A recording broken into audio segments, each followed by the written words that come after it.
So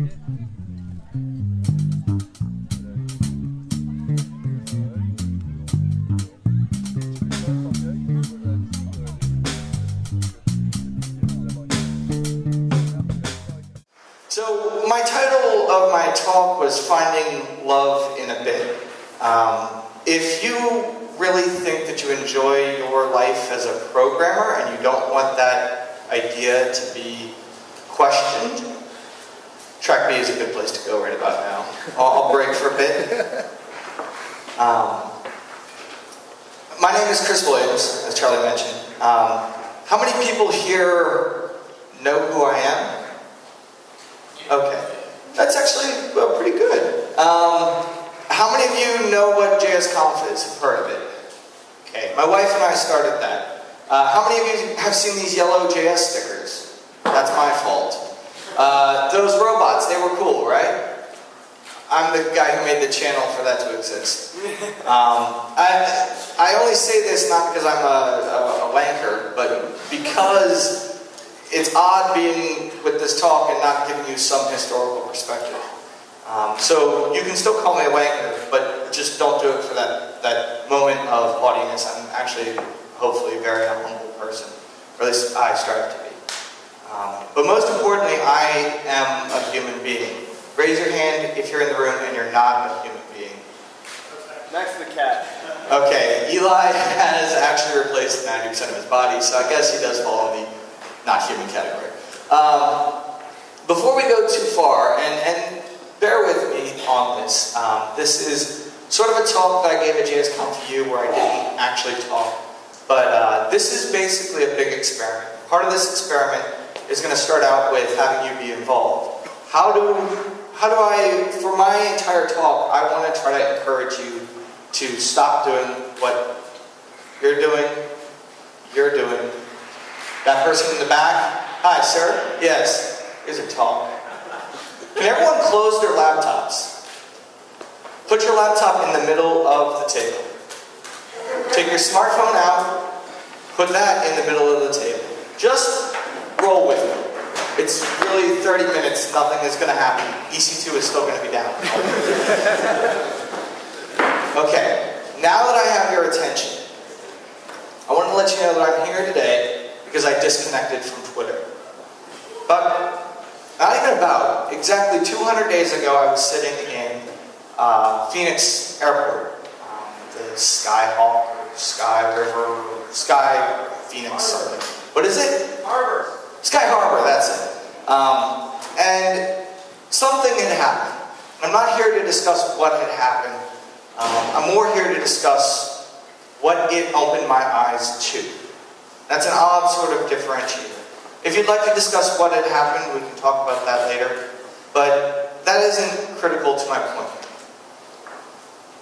What I'm here to talk about is why disconnecting matters. We, the assembled people here, are a very highly, hyper, sometimes over-connected group. It likes to share without necessarily thinking before we do. So when I disconnected, there are a couple things that happened. Some of these good, some of these not so good. I did a lot of time where I just sat and thought about what was going on. I won't lie to you, the first couple days was hard as hell. You don't realize how much of an addiction it is until you actually go through it. I can see a couple of you are starting to shake because the laptop's right here. You really get to a point where you start to deeply understand and question a lot of the things you had otherwise assumed. One of the things that I questioned for me, I co-started a company that we help keep senior citizens alive. So my day job is dealing with if somebody's grandmother, or somebody's mother, or father, or grandfather passed away. Dealing with death, dealing with hoarders, dealing with urine-smelling rooms is a natural part of my daily life. I try to use technology to allow these people to live longer, to allow them to live independently and live better. So for me, there's a personal aspect of changing the world, sort of a mission, if you want to call it. So I'd like to ask you, WTF is wrong with us? We are willing to spend $4.9 billion on cancer research in 2011. That's saving people's lives. We'll put together $6.9 billion for potentially curing AIDS. AIDS, which was, and still is, an epidemic, kills people. And if it doesn't kill them, it gives them a degraded quality of life, which is unacceptable. But you know what? We'll spend $30.7 billion on stupid VC tech failures. Think about that. The total number of money that we spend trying to make people's lives, cure cancer, to end AIDS, to basically improve our own existence, pales in comparison to how much we're willing to devote to stupid things like color, Instagram, Twitter. No offense. I know it's odd that Twitter's downstairs, but this is a concern. And the fact that nobody's willing to stand up against this is a bigger concern. And it's hard when you're in the middle of it to take a step back and say, maybe this isn't the right thing. Maybe we shouldn't be just doing things like this. Maybe we should be trying to do things better. I'm not suggesting all of you just quit your day jobs, say, screw you VCs, take this money back, and become geneticists and go to school for it. What I'm actually trying to say is that take your free time, take the time that you would be doing social media, and go find a biologist, go find a geneticist, go find a nuclear physicist, go find somebody who works at the JPL, and offer your coding ability. Say, look, coding's hard, I got that. Chemistry's hard, you got that. Let's make magic happen. Let's change the world. Let's let people live better, longer, happier. I don't think that's a horrible mission. But this is just what I realized. And you, if you disconnect, may realize something different. You may think I'm completely cockeyed crazy, that we should be spending less on cancer and AIDS than we do on VC risk bets. That's cool. We can have different opinions. The key is that we talk about them. And that we actually take the time to reflect and see what our own actual opinion is. If you do disconnect, I just want to let you know a couple things won't happen that you might otherwise think are, or would happen. You don't end up caring about semicolons, or coffee script, or iced coffee latte script, or whatever Jay Dalton's upset about this week. None of that matters. Realistically, none of it matters. How many people live longer because of coffee script? 0. How many ambulances made it there just in time because of semicolons? It doesn't matter. It doesn't make a difference. You aren't forgotten, and you don't really miss out, because realistically we are humans. Everyone on the other side of those Twitter accounts is a human being. They go out, they go to restaurants, they crave social attention. So you still get to hear what's going on, but you just don't care about the trite, mundane, goofy things. You care about things that matter. Most importantly, your life doesn't end, despite what anyone will tell you. The upside, huge upside, your mileage may vary, obviously, but for me, the biggest thing was I got to spend more time with my family. I realized that my wife was addicted to Facebook. I was addicted to Twitter. We spent most of our time in bed not looking at each other and talking, but doing this. To people that we don't even know. It's kind of an awkward situation. I also got into building hardware devices. Now we're building our entire company around doing these hardware devices that I've been building. I build deeper friendships, something that I've had and struggled with a long time. I don't make good friends. It's just a failing I have. But when I got rid of the crutch that is technology, I sort of learned to actually make better friendships, or at least attempt to. And most importantly, I found happiness with myself. I'm cool with myself. I don't need to prove who I am. I just do what I want to do. And it's nice, and it's cathartic, and it's It's very fulfilling. The other thing that I did notice that was kind of weird is that you start finding inspiration and oddities and like really cool items and gems of the world in odd places. I have never, how many of you out there play or played a musical instrument in your life? Okay, how many of you were good at it? Notice I didn't raise my hand on either. I'm horrible at music, I can't even understand it. I could actually probably read Farsi better than I can read musical notes. But I decided to pick up this book, which I would love to try to say, that if you come from the Ruby community, you'll know this. The Ruby community has a book that they rally behind called The Zen of Motorcycles. And it's great. It talks in deep thoughts about motorcycles. If I were to ever say JavaScript embrace a book, it would be this book. Because it doesn't talk actually about playing a harmonica, although it does teach you how to play a harmonica, and I will say, I'm a pretty good harmonica player. It talks about that second line, which is other life lessons. And the most important thing, as expressed through a harmonica, is not to take yourself so seriously. Realize that there's more to life than just the worry, the anxiety, the concern, the deadlines, none of it matters. Just blow your harmonica, rock. And there's something really nice to it. So if you don't have a harmonica, you might also want to pick one up too. The other book that I wanted to provide as an inspiration point was, this goes completely in contrast to a harmonica, is a book called World War Z. Roll with me on this one, okay? I'm a huge zombie fan. I love zombie flicks. Walking Dead is horrible, but I have to keep watching it because it has zombies. The zombie flick genre is awesome, but this is a different take. This is considered like an oral history of what would happen if there was a world war, but it was with zombies. Sounds pretty crazy, right? So it's like a history book in the future, or from the future. And it's done in a very interesting and elegant manner through anthropological studies and how things would fall out. And one of the things that I love that Max Brooks wrote in this is that the hardest group of people that were able to adapt, change, and eventually survive were those that had become so disconnected from the reality of the situation. How many of you kill your own food or grow your own food? How many of you have insight as to how either of those are done? True insight.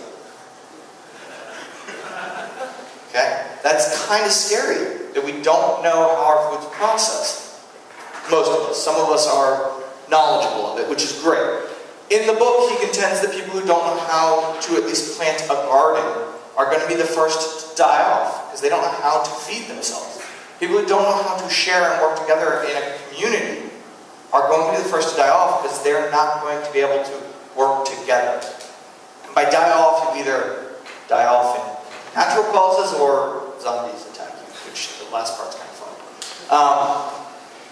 So this brings me to my questioning part. Let me ask you a series of questions that are basically just one question. If you've been out with me in the evenings or hung out with me anytime when I start relaxing a bit, willing to wax poetically about stuff, you've probably heard me ask you this. So do me a favor, don't go aggressive and rage quit out of this when you start seeing this, and just roll with me. What have we done in the last 5 years that has improved the quality of mankind?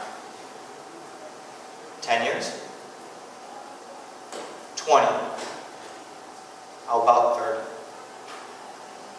The fact that you can't readily come up with a massive list of things in our so-called highly advanced, fast-moving technology world that we could throw out as answers to those should be a red alert for a lot of people. I have to think long and hard about things that have actually drastically improved the quality of mankind, so I can just rat off. I think it's because we've gotten to a point where we just want to pat ourselves on the back for things that previous generations have done. We need to stop the immediate self-gratification. The give me what I want now versus how can I help everyone else. We got to stop the popularity contest. stop the snarkiness, and get back to making friends. Most importantly, get back to changing the world. Stop chasing retweets, start chasing humanity. After all, we are developers. And that's supposed to mean that we're the, super crazy intellectual people who make magic happen on iPads. You ask most people walking out here on the street what we do, and they think we make magic happen. We are alchemists. We take nothing, thin air, and all of a sudden millions of dollars appear. We create gold from nothing. So we should start doing that for good. We should start putting that to the betterment of mankind. We should mobilize. We should politicalize, whatever the word is, and force this world into a better existence than what we have and what it looks like we're leaving right now as our legacy. We really should not act so entitled until we ever have a plethora of responses to that. If we could list off that we, the assembled developers, helped solve cancer, good. Then we can start acting entitled. Then we can start patting ourselves on the back. But you know what? That's not enough. We should cure cancer. We should prevent AIDS from ever happening and cure those that have it. We should try to reduce infant mortality. We should try to improve our entire life. There shouldn't be a third world, a second world. There should be one world. Our entitled negativity is consuming our community. It will be the end of us. I submit as proof, how many techies do we know have committed internet suicide? And how long before we realize what we're actually doing? Why? Binary 42, M. Pilgrim, Voodoo Tiki God, Anti-Res, and today Ryan. This has to stop. Attacking one another isn't doing us any good. Our benchmarks are so effed up at this point. Who cares about requests per second? Really? Who lives longer because you have more requests per second? Who lives longer because you can do more cores, theoretically? Who lives longer because your database can be bigger?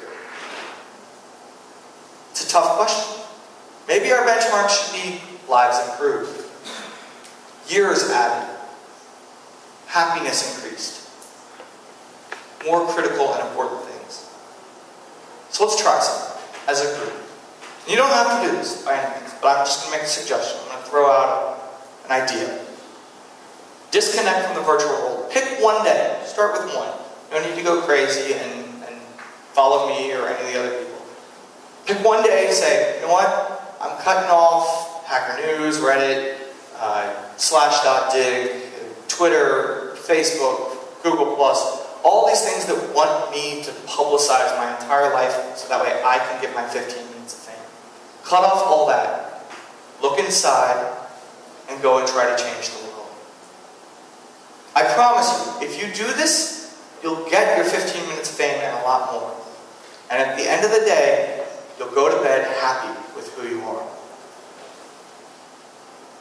Some suggestions for what you can do at that time? Build robots. Teach children. Read a book. Just smile. Sometimes that's a pretty good exercise. Most importantly, reflect on how that disconnect made you feel. If you don't want to do that, let me offer this. Every day, make a commitment to yourself that you'll say something nice about something or to someone. That might be the one thing that makes that other person or other thing go down a different course.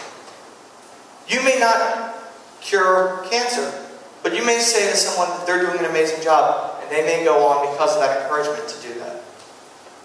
We have that effect.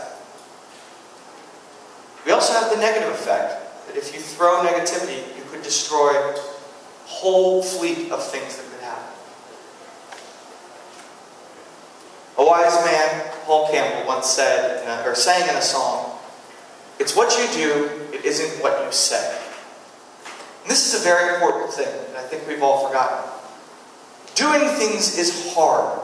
It's purposefully hard to try to prevent you from doing it.